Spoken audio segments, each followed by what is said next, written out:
Hello class, देखिए अब हम लोग आपके जो आने वाले अगला वाला जो टॉपिक है ये है जैव उर्वरक, है ना। अगला आपका जीव विज्ञान का जो टॉपिक है ये क्या है तो याद रखिएगा, जैव उर्वरक, है ना। उर्वरक से संबंधित एक क्लास हम लोग अभी कुछ दिन पहले ही पढ़े हैं ना, 2-3 दिन पहले, जो रसायन विज्ञान के अंतर्गत था। ठीक है, तो रसायन विज्ञान में जिस प्रकार उर्वरक के बारे में बताया गया उसको हम लोगों ने देखा है। और चलिए ये टॉपिक आपको देखने को मिलता है जीव विज्ञान में भी, और यहाँ पे कुछ चीज़ें है ना अलग हो जाती हैं, तो उसी को हम लोग यहाँ पे पढ़ेंगे, है ना। तो हम लोग जब अब पढ़ेंगे तो ये जीव विज्ञान के जो जैव उर्वरक है उसके बारे में। इसके पहले हम लोगों ने उर्वरक पढ़ा था, तो वहाँ है ना जो जैविक और अजैविक, तो अजैविक चीज़ों को वहाँ पर ज़्यादा पढ़ा था। अब हम लोग यहाँ पर जैविक चीज़ों को देखते हैं। चलिए देखते हैं अब आपके जो महत्वपूर्ण प्रश्न है, इसमें आपका जो पहला प्रश्न है उसके बारे में। तो देखिए आपका जो पहला प्रश्न है कि निम्नलिखित में से किसका उपयोग जैव उर्वरता के रूप में किया जाता है, यह प्रश्न आपसे पूछा गया है। ठीक है, कि जैव उर्वरता के रूप में प्रयोग किया जाता है, यह प्रश्न आपसे पूछा गया है। ठीक है, चलिए ऑप्शन की तरफ देखते हैं। आपका जो ऑप्शन ए है एजोला, ठीक है, ऑप्शन बी है आपका नील हरित शैवाल, और ऑप्शन डी है आपका अल्फाल्फा। ठीक, ऑप्शन डी आपका कौन सा है, ऑप्शन सी आपका कौन सा, कौन अल्फाल्फा। तो इन तीनों में से कौन है ना जिसका उपयोग जैव उर्वरक के रूप में किया जाता है, ये प्रश्न आपसे पूछा गया है। ठीक है, तो ऑप्शन ए देखिए एजोला। ठीक है, एजोला का इस्तेमाल जो है जैव उर्वरक के रूप में किया जाता है। साथ ही दूसरा इसी में है नील हरित शैवाल। ठीक है, साथ ही दूसरा इसमें है नील हरित शैवाल, और नील हरित शैवाल का इस्तेमाल भी है ना, नील हरित शैवाल का प्रयोग भी जैव उर्वरता के रूप में किया जाता है। ठीक, चलिए आगे बढ़ते हैं और आपके आने वाले जो महत्वपूर्ण प्रश्न है उसको देखते हैं। अगला प्रश्न है आपका कि निम्नलिखित में से कौन एक नाइट्रोजन स्थिरीकरण करने वाला जीव नहीं है, ये प्रश्न आपसे पूछा गया है। नाइट्रोजन स्थिरीकरण करने वाला जीव नहीं है, ये प्रश्न आपसे पूछा गया है। इसको हम लोग इस प्रकार से देखते हैं कि नाइट्रोजन स्थिरीकरण करने वाला जीव है। ठीक है, तो देखिए अगला आपका जो प्रश्न है कि नाइट्रोजन स्थिरीकरण करने वाला जीव कौन सा है ये आपको बताने हैं। ठीक है, तो चलिए ऑप्शन की तरफ गौर करते हैं और देखते हैं। ऑप्शन है आपका राइजोबियम, ऑप्शन बी है आपका नील हरित शैवाल, ऑप्शन सी है आपका एजोला, और ऑप्शन डी आपका उपयुक्त में से सभी, है ना।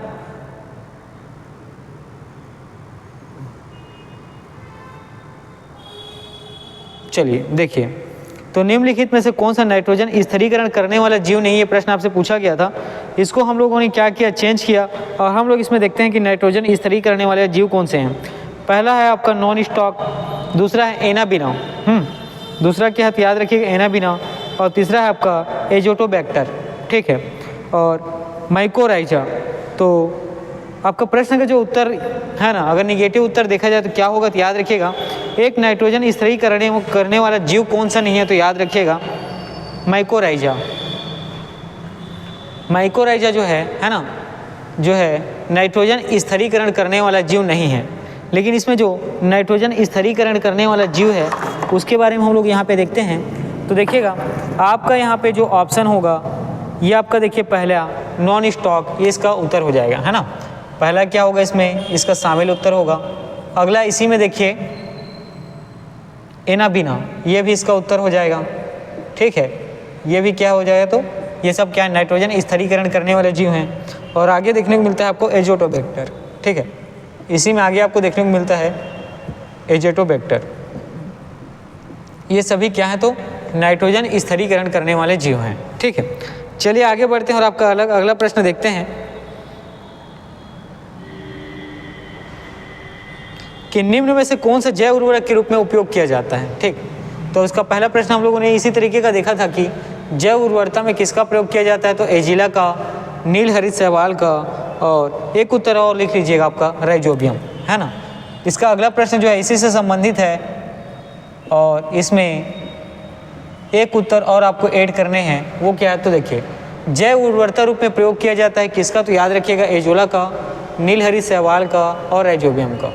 इसी प्रकार नाइट्रोजन स्थिरीकरण करने वाला जीव कौन है, तो नॉनस्टक, एनाबीना और एजेटोबैक्टर। ठीक है, चलिए आगे बढ़ते हैं और आपका अगला प्रश्न देखते हैं कि जैव उर्वरक का स्रोत यहाँ पूछा गया है ना। जैव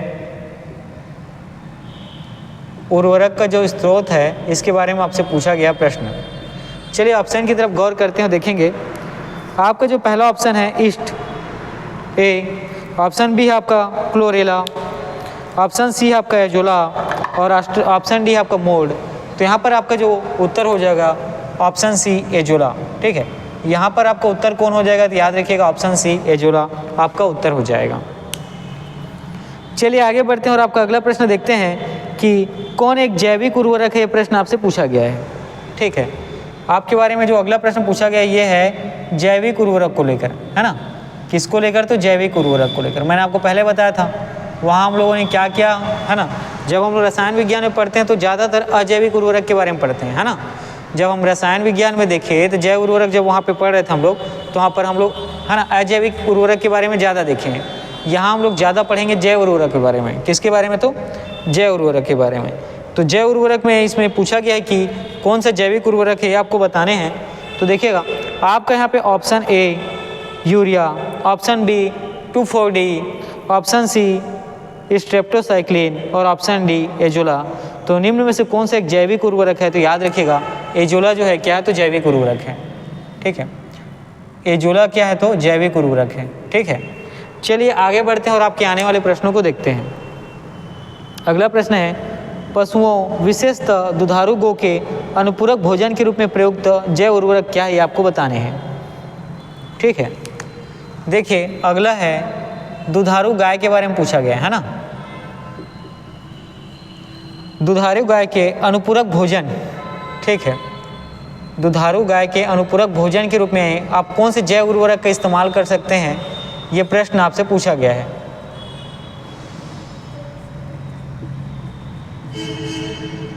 ठीक है, दुधारी गाय, है ना, दुधारू गाय के दूध के, है ना, अनुपूरक के रूप में, है ना, कौन से जैव उर्वरक का प्रयोग आप कर सकते हैं, प्रश्न आपसे पूछा गया है। ऑप्शन ए है एजोस्पाइरिलियम, ऑप्शन बी है एजोला, ऑप्शन सी है आपका एजेटोबैक्टर, ऑप्शन डी है आपका राइजोबियम। तो याद रखिएगा एजोला यहाँ पे आपका सही उत्तर हो जाएगा। ठीक है, याद रखिएगा जो एजोला है ये यहाँ पर आपका सही उत्तर हो जाएगा।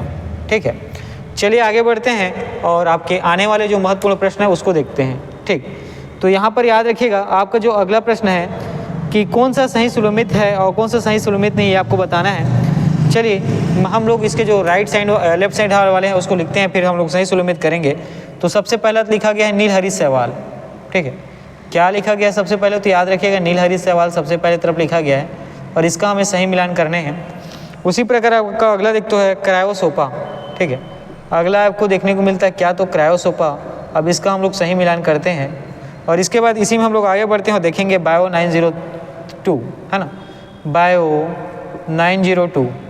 इसके बाद हम लोग आगे बढ़ते हैं और देखेंगे बायो 902 और इसका अब हम लोग क्या करते हैं, सही सुलमित जो मिलान करना है उसको हम लोग करके देखते हैं।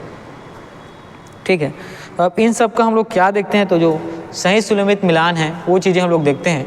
तो नीलहरी शैवाल के बारे में सबसे पहले याद रखिएगा जैव उर्वरक, है ना। नीलहरी शैवाल के बारे में सबसे पहले आपको याद रखना है क्या है, तो जैव उर्वरक है। ठीक, इसी में आप लोग अगला जो देखते हैं क्रायोसोपा, तो याद रखिएगा माहो नियंत्रण है। ठीक, माहो नियंत्रण है।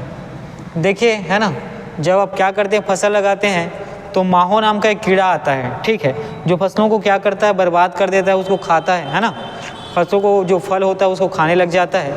तो क्रायोसोपा क्या है, तो माहो जो कीड़े आते हैं उसको नियंत्रित करने वाली दवा है ना। उसके बाद अगला देखिए बायो 902, ये सरसों का कायक्लोन है।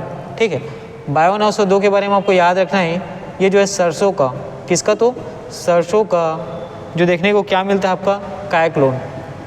ठीक है, सरसों का कायक्लोन कौन है, तो याद रखिएगा बायो 902। ठीक, चलिए आगे बढ़ते हैं, देखेंगे निम्नलिखित में से कौन सा जैविक नाइट्रोजन निर्धारण से संबंधित है, प्रश्न आपसे पूछा गया है।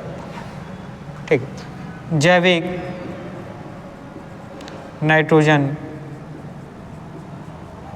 निर्धारण से संबंधित है। ये प्रश्न आपसे पूछा गया है। चलिए ऑप्शन की तरफ गौर करते हैं। तो देखिएगा आपका जो यहाँ पे ऑप्शन है, ए लाल शैवाल, ऑप्शन बी है भूरा शैवाल, ऑप्शन सी है हरा शैवाल और ऑप्शन डी है नीला हरा शैवाल। ठीक, ऑप्शन डी है क्या है तो याद रखिएगा नीला हरा शैवाल, यही आपका उत्तर हो जाएगा। ठीक है, तो जैव नाइट्रोजनीकरण का जो निर्धारण है किसके द्वारा किया जाता है तो याद रखिएगा नीला हरा शैवाल के द्वारा, है ना, नीले हरे रंग के शैवाल के द्वारा। चलिए आगे बढ़ते हैं और आपका अगला प्रश्न देखते हैं कि निम्नलिखित किस फसल में नील हरित शैवाल मुख्यतः जैव उर्वरक के रूप में किया जाता है। ठीक, वह कौन सा फसल है जिसमें आप लोग प्रयोग करते हैं नील हरित शैवाल का। ठीक है, उसमें वह कौन सा फसल है जिसमें आप लोग प्रयोग करते हैं नील हरित शैवाल का, है ना, किसका तो याद रखिएगा नील हरित शैवाल का। चलिए आपके उत्तर की तरफ देखते हैं और देखते हैं आपके ऑप्शन की तरफ देखते हैं और वहाँ से आपके उत्तर निकालने की कोशिश करेंगे।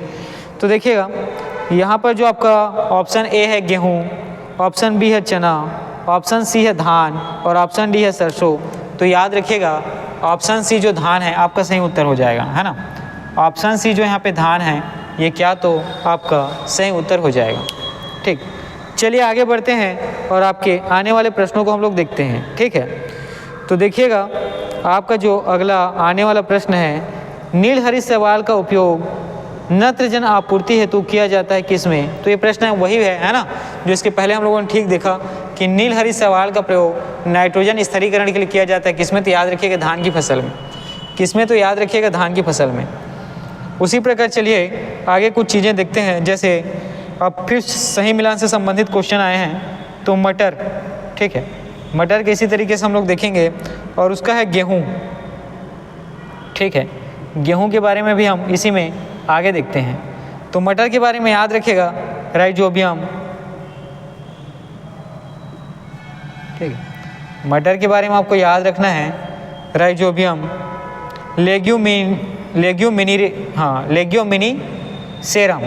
ठीक है, लेग्यूमिनी सेरम, ये आपका क्या हो जाएगा उत्तर हो जाएगा। देखिए यहाँ पे मटर के बारे में आपको क्या याद रखना है राइजोबियम लेग्यूमिनी सेरम। ठीक है, आप लोग मटर को किसके साथ एड ऑन करेंगे तो राइजोबियम लेग्यूमिनी सेरम के साथ। उसी प्रकार गेहूं के लिए आपको नाम याद रखना है एजोटोबैक्टर, है ना। गेहूं के लिए आपका कौन सा नाम याद रखना है तो याद रखिएगा एजोटोबैक्टर।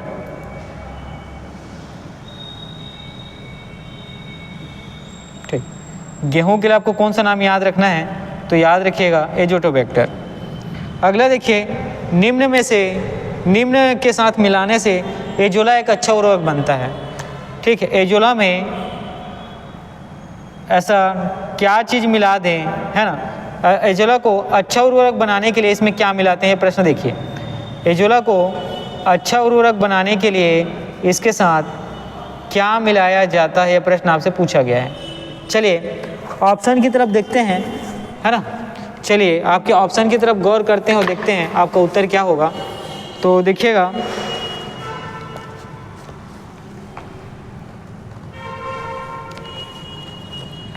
आपका ऑप्शन ए है नील हरित शैवाल, ऑप्शन बी है हड्डी का चूरा, ऑप्शन सी है गोबर और ऑप्शन डी है यूरिया।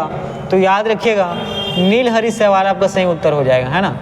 नील हरित शैवाल जो है आपका सही उत्तर हो जाएगा।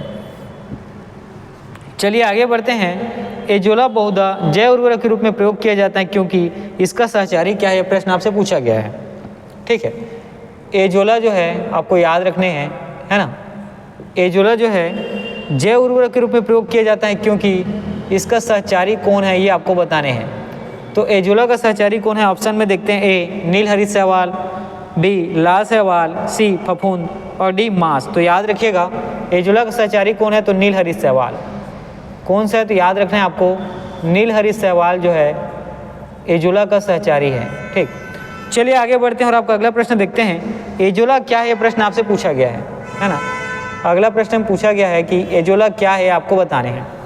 ऑप्शन ए जली फर्न, ऑप्शन बी जली एल्गी, ऑप्शन सी जली बैक्टीरिया और ऑप्शन डी उपरोक्त में से कोई नहीं। तो याद रखिएगा एलोजा जो है जली फर्न है। क्या है तो आपको याद रखना है जली फर्न। इसके बाद आगे देखिए, जली फर्न जिसे जैव उर्वरक के रूप में प्रयुक्त किया जाता है वह कौन सा, ये प्रश्न पूछा गया है।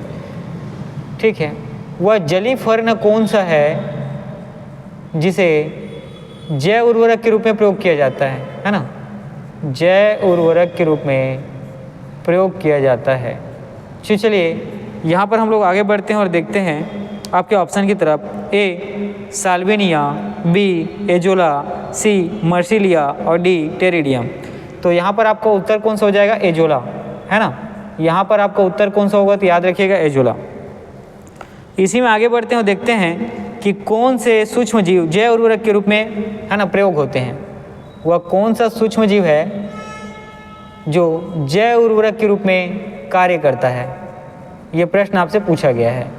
तो चलिए ऑप्शन की तरफ ध्यान देते हैं। ऑप्शन ए है विषाणु, ऑप्शन बी है आपका कवक, ऑप्शन सी है प्रोटोजोआ और ऑप्शन डी है आपका साइनोबैक्टीरिया।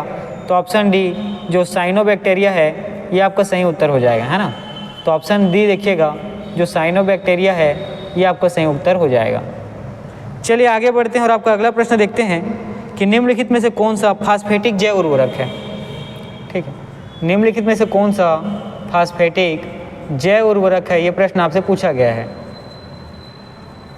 ठीक है, तो चलिए ऑप्शन की तरफ देखते हैं। ए राइजोबियम, बी नीलहरित शैवाल, डी एजोला और डी वेस्कुलर अर्बुस्कुलर माइकोराइजिया। ठीक है, तो आपका उत्तर होगा वेस्कुलर।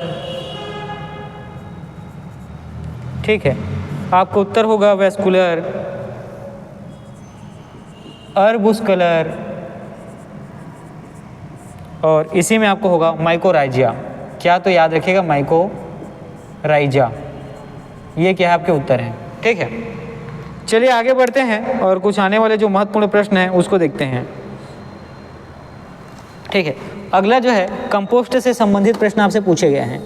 ठीक है, अगला जो प्रश्न किस पर आधारित था, तो याद रखिएगा कंपोस्ट पर आधारित प्रश्न आपसे पूछे गए हैं। ठीक है, किस पे, कंपोस्ट विधि, है ना। कंपोस्ट के बारे में आप लोगों ने बहुत कुछ सुना होगा। ठीक, तो कंपोस्ट पर आधारित प्रश्न आपसे पूछे गए हैं। तो कंपोस्ट में सबसे पहले तो आपको यहाँ पे ध्यान देने हैं। देखिए, जैव निम्नीकरण कचरे का अपघटन गड्ढे में होता है। सही बात है। कंपोस्ट में आप लोग देखते हैं जो जैव निम्नीकरण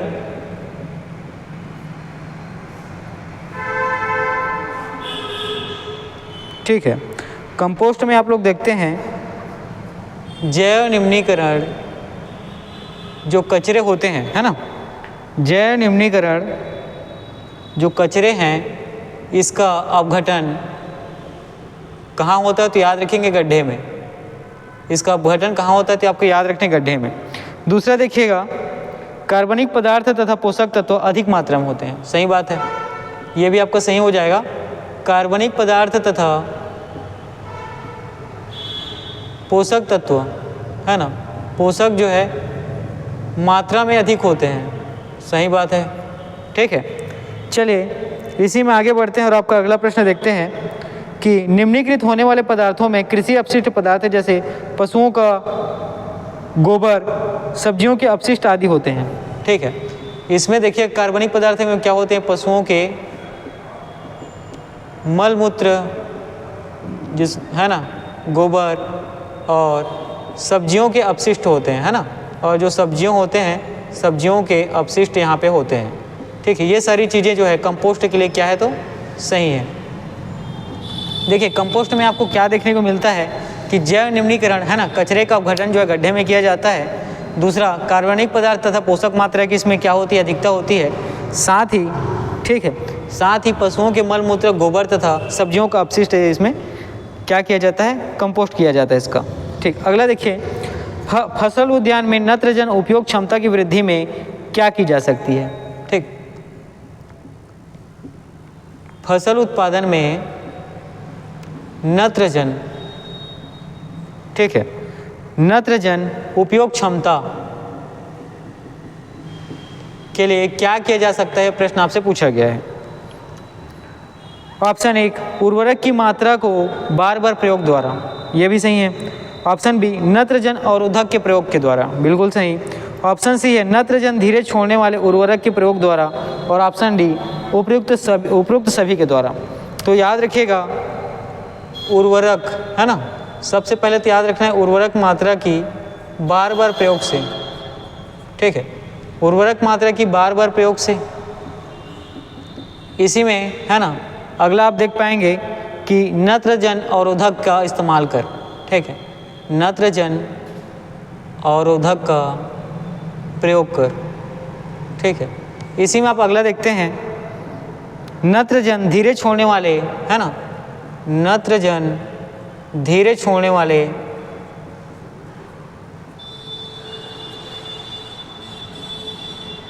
ठीक, नत्रजन धीरे छोड़ने वाले उर्वरकों के प्रयोग द्वारा, ठीक, उर्वरकों के प्रयोग द्वारा, ठीक। चलिए इतनी चीज़ें हुई, अब हम लोग आगे बढ़ते हैं और अगला प्रश्न देखते हैं।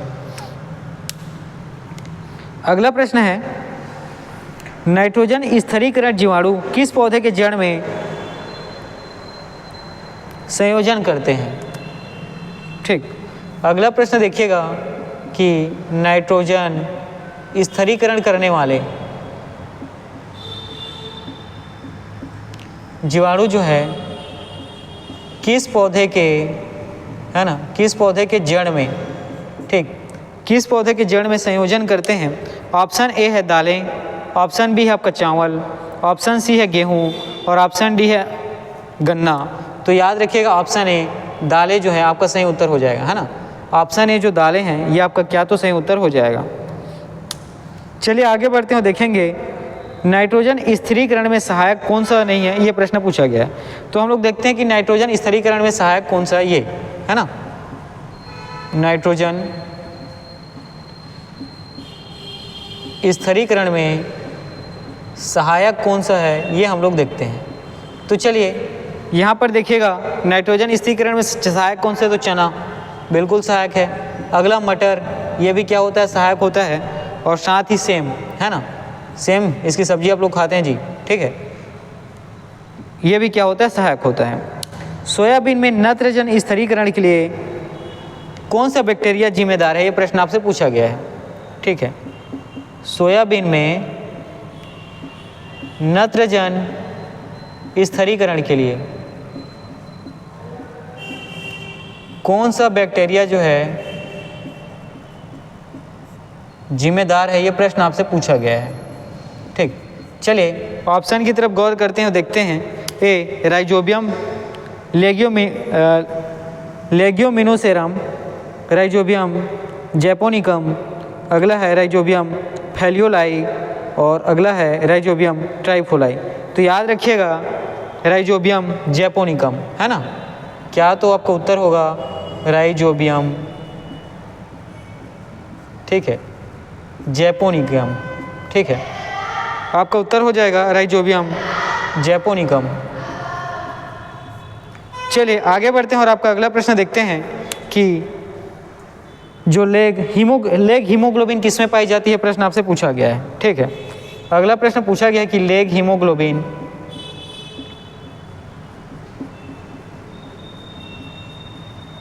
किसमें पाया जाता है, प्रश्न आपसे पूछा गया। ऑप्शन की तरफ देखिए, ए मानव रुधिर में, बी खरगोश के रुधिर में, सी लेग्यूम मूल ग्रंथियों में, और ऑप्शन डी मुर्गे के रुधिर में। तो याद रखिएगा आपका उत्तर जो है लेग्यूम, ठीक है, आपका उत्तर हो जाएगा लेग्यूम मूल ग्रंथियों में, ठीक है, किसमें, तो लेग्यूम मूल ग्रंथियों में, ठीक। चलिए आगे बढ़ते हैं और आपका अगला प्रश्न देखते हैं कि निम्नलिखित में से किस जंतु को भूमि का कृषक या जोतने वाला कहा जाता है, ठीक। निम्नलिखित में से किस जंतु को भूमि कृषक, ठीक है, या जोतने वाला कहा जाता है। तो चलिए यहाँ पर आपके हम लोग, है ना, ऑप्शन को देखते हैं। ए केंचुए, बी सर्प या सांप, सी मेढक, और डी इनमें से कोई नहीं। तो याद रखिएगा ये होता है केंचुए। केंचुए को भूमि कृषक या जोतने वाला कहा जाता है, ठीक है।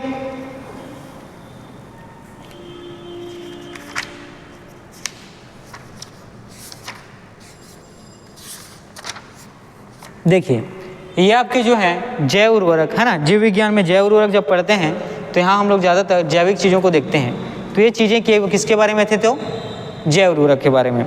इसमें चलिए देखें कि चीज़ें किस तरीके से हुई। तो सबसे पहले देखिएगा जैव उर्वरता के रूप में किसका प्रयोग किया जाता है, तो याद रखिएगा एजोला का, है ना, नीलहरित शैवाल का और राइजोबियम का। उसके बाद आप लोगों ने अगला प्रश्न देखा कि नाइट्रोजन स्थिरीकरण करने वाला जीव कौन सा है, तो याद रखिएगा वहाँ नाम है नोस्टाग, एनाबिना, एजेटोबैक्टर। ये क्या है, नाइट्रोजन स्थिरीकरण करने वाले जीव हैं। इसके बाद आप अगले देखते हैं कि जैव उर्वरक का स्रोत क्या होता है या किस में होता है, तो याद रखिएगा एजोला में। उसी प्रकार जैविक उर्वरक है ना, जैविक उर्वरक इससे प्रश्न पूछा गया है कि कौन सा है, तो याद रखिएगा एजोला जो है जैविक उर्वरक है। उसी प्रकार अगला आप देखते हैं कि दुधारू गाय में, है ना, दूध देने वाले गाय में अनुपूरक भोजन के रूप में जैव उर्वरक किसका इस्तेमाल किया जाता है, याद रखिएगा एजोला का, है ना। इसी में आगे बढ़ते हैं कि नीलहरित शैवाल ये क्या है, तो नीलहरित शैवाल के बारे में आपको याद रखना है, ये जैव उर्वरक है, ठीक है। आगे देखिए जो क्रोमोसोपा ये क्या है, तो माहो नियंत्रण है। माहो क्या होता है, एक छोटे छोटे कीट होते हैं जो फसलों को क्या करते हैं, बर्बाद करते हैं, है ना। तो उसी कीट को क्या करता है, ये नियंत्रित करता है ना। आगे देखिए जो बायो 902 ये क्या है, तो याद रखिएगा सरसों का कायक्लोन, है ना। जो बायो 902 ये क्या है, तो याद रखिएगा सरसों का कायक्लोन। उसके बाद अगला देखिए जो जैविक नाइट्रोजन निर्धारण, है ना, जैविक नाइट्रोजन निर्धारण कौन करता है, तो याद रखिएगा नीला हरा शैवाल, है ना। नीला हरा शैवाल क्या करता है, तो याद रखिएगा ये जो है जैविक नाइट्रोजन निर्धारण करता है। अगला देखिएगा कि वो कौन सा फसल है जिसका प्रयोग नीलहरित शैवाल के रूप में किया जाता है ना, या वो कौन सा फसल है जिसमें नीलहरित शैवाल का इस्तेमाल किया जाता है, तो याद रखिएगा धान में। उसके बाद मटर, तो मटर के बारे में आपको याद रखना है राइजोबियम लेग्यूमिनिसेरम, है ना। उसी प्रकार गेहूं जो है एजेटोबैक्टर, ठीक है। चलिए आगे बढ़ते हैं। एजोला के बारे में आपको याद रखना है कि अच्छा उर्वरक, है ना, एजोला को किसके साथ मिलाते हैं तो अच्छा उर्वरक बनता है, तो याद रखिएगा नीलहरित शैवाल के साथ। उसी प्रकार एजोला का सहचारी या उसका जो संयोजन करने वाला कौन सा है, तो याद रखेंगे नीलहरित शैवाल। इसी में एजोला क्या है, तो याद रखिएगा जलीफर्न है ना। एजोला क्या है, तो आपको याद रखना है जलीफर्न है। और जलीफर्न जैव उर्वरक है ना जिसका प्रयोग किया जाता है, क्या नाम है, तो उजोला। वह कौन सा ऐसा जलीफर्न है जिसका जैव उर्वरक में प्रयोग किया जाता है, नाम याद रखना है एजोला। इसी में आप आगे देखेंगे कि सूक्ष्म जीव जैव उर्वरक कौन सा है, तो याद रख वह सूक्ष्म जीव कौन सा है जो जैव उर्वरक है, तो याद रखना है साइनोबैक्टीरिया। अगला इसी में आप देखते हैं कि फास्फेटिक जैव उर्वरक कौन सा है, तो याद रखिएगा वेस्कुलर, अर्बुस्कुलर, माइकोराइजा, है ना। फास्फेटिक जैव उर्वरक क्या है, तो याद रखिएगा वेस्कुलर, अवेस्कुलर, माइकोराइजा। इसके बाद हम लोग जो कंपोस्ट विधि है जिसका इस्तेमाल किया जाता है आजकल, है ना, उसके बारे में देखते हैं। तो यहाँ पर हम लोगों ने देखा कंपोस्ट में कि जैव निम्नीकरण कचरे का अपघटन गड्ढे में किया जाता है, बिल्कुल सही है ना। और उसके बाद जो है कार्बनिक पदार्थ तथा पोषक मात्रा की इसमें क्या होती है, अधिकता होती है, ये भी सही है। अगला आप देखते हैं कि पशु के मल मूत्र, गोबर तथा सब्जियों के इसमें अपशिष्ट होते हैं, तो बिल्कुल ये भी सही है। आगे आप लोग देखते हैं कि फसल उत्पादन नत्रजन, है ना, की उपयोग क्षमता का निर्धारण कैसे किया जाता है, तो देखिएगा उर्वरक की मात्रा को बार बार प्रयोग करके, नत्रजन को अवरोध करने वाले का, है ना, प्रयोग करके, और नत्रजन धीरे छोड़ने वाले उर्वरकों का प्रयोग करके। अगला आप लोग देखते हैं कि नाइट्रोजन स्थिरीकरण जीवाणु पेड़ पौधे, है ना, कौन से पेड़ पौधे में पाए जाते हैं, तो याद रखिए दालें की। किसमें, तो आपको याद रखना है दालें की, है ना। देखिए नाइट्रोजन स्थिरीकरण जीवाणु जो है किस पौधे के जड़ में पाया जाता है, तो याद रखने का दाल का, है ना। अगला देखिए कि नाइट्रोजन स्थिरीकरण सहायक है, ठीक है। नाइट्रोजन स्थिरीकरण जो है क्या होता है, सहायक होता है किसके लिए, तो याद रखिएगा चना, मटर और सेम। अगला देखिए सोयाबीन नत्रजन स्थिरीकरण बैक्टीरिया जिम्मेदार होता है, कौन सा बैक्टीरिया, तो बैक्टीरिया का नाम याद रखना है राइजोबियम जैपोनिकम। अगला देखिए लेग हीमोग्लोबिन, है ना, ये किससे संबंधित है, तो याद रखिएगा लेम्यूम मूल ग्रंथियों से। उसी प्रकार अगला है कि जंतु भूमि कृषक या जोतने वाला जो है ये कौन होता है, तो याद रखिएगा केंचुए, है ना। तो ये सारी चीज़ें हम लोगों ने जीव विज्ञान के उर्वरक में देखा, और ये सारी चीज़ें जैविक चीज़ों के बारे में हैं। जब हम लोग अजैविक चीज़ों के बारे में पढ़े तो उसके बारे में हम लोग उर्वरक जो आपके रसायन विज्ञान में पढ़ा था, ठीक है। चलिए जितनी भी चीज़ें हैं इसको आप अच्छे से पढ़ेंगे, और आज मेरे ख्याल से आपको 3 या 4 वीडियो जो है साइंस के मिल गए हैं। जैसा मैंने आपको कहा था कि हम लोग 15 मार्च के आते आते तक आपके सामान्य विज्ञान के जितने भी महत्वपूर्ण प्रश्न है उसको हम लोग क्या करेंगे, कर लेंगे, ठीक है। उसके बाद आपका एग्ज़ाम जब भी होगा उस बीच में, ठीक है, अब ये चीज़ें जो है टॉपिक वाइज आपके साथ पास आई है ना, ये जितनी चीज़ें जो हैं जो महत्वपूर्ण प्रश्न है कैसे आया, तो आपके पास टॉपिक वाइज अभी आ रहा है। इसके बाद ये सारी चीज़ें 3 टॉपिक 4 टॉपिक या पूरे विषय को है ना मिलाकर जो महत्वपूर्ण प्रश्न है उसको लाया जाएगा, ठीक है। और ऐसा तब तक होगा जब तक कि आपका एग्ज़ाम खत्म ना हो जाए, ठीक है। तो चलिए ये जो जैव उर्वरक है इस क्लास को मैं अभी यहीं तक रखता हूँ। इसके बाद थोड़ी देर बाद हम लोग हो सकेगा तो एक और क्लास अटेंड करेंगे और जिसमें हम लोग पढ़ेंगे आपके कंकाल एवं मांसपेशी तंत्र को, है ना। इसके बाद जो अगला आपका क्लास आएगा उसमें हम लोग कंकाल और मांसपेशी तंत्र के बारे में पढ़ेंगे। चलिए ठीक है, आज का जो ये वाला क्लास है इसको मैं यहीं तक रखता हूँ।